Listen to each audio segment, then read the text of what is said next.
I don't even know if he can hear you.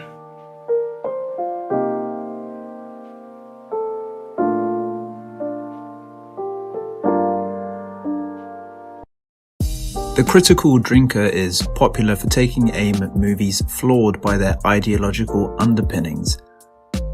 After watching his recent videos, I've realised that his output is no different. Far from the meaningful discussions of filmmaking it could be. Political discourse is at a low. People argue more tribally than they did 15 years ago. Many YouTube channels have risen in popularity by taking a side and making it the forefront of their output and criticism. Many of these channels still keep a face of being about movies, when they are instead culture war talking heads. The landscape of interesting independent movie channels sharing their personal reflections on film has morphed into a sludge of mini CNN, Fox News imitators. There are some fantastic channels out there. Among them, I would recommend Every Frame a Painting, Accented Cinema, Dan Goulding, and Red Letter Media. Each offers something completely different. Increasingly popular, however, are channels like The Critical Drinker, who is riding the wave of culture war as entertainment. The Drinker, like many critics, is something of a Disney justice warrior. His takes are beyond over the top, and that's part of the appeal, and his podcast series isn't any softer. I mean, I'd be lying if I said I went into it expecting great things, but Jesus mothering Christ, this was worse than anything I could have imagined. The level of animosity towards these films is, I think, unearned. Are we still reviewing movies here? Or are we now in the realm of the culture wars, the movies serving as a proxy through which to give certain ideologies a one-star review? If that's the case, which I think it is, that's fine.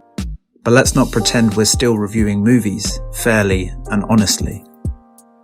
Indiana Jones, which I saw in the opening week, was a flawed roller coaster, and although I don't agree with the choices Disney has made in all of its films as of late, it gave the character of Indiana Jones a satisfying send-off.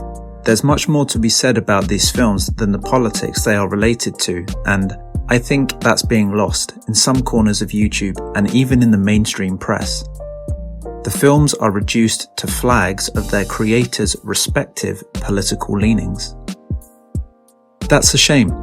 It fuels the drinker to create unhelpful scripts that could have been written without having seen the film. So inconsequential are his comments, directed at the makers more than the filmmaking. In the last week or so, another movie was out alongside Indiana Jones, Sound of Freedom, an effective, if run-of-the-mill thriller. Reviewers were far more interested in the hoo-ha caused when its lead actor reportedly referenced QAnon. But what of the film itself?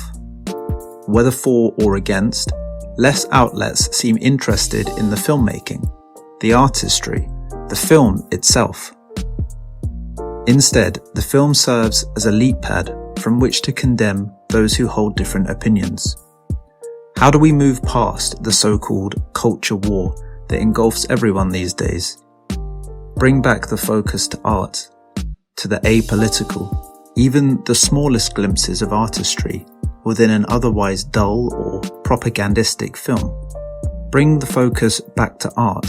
It's this that we could spend our time thinking over and discussing, with emotions leveled.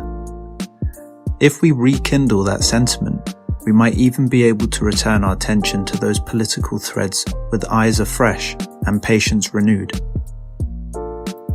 My advice comes from my experience of seeing movies with other people and taking joy in the different experiences they had to my own. I saw Indiana Jones with a family member who doesn't immerse themselves in culture war conversations.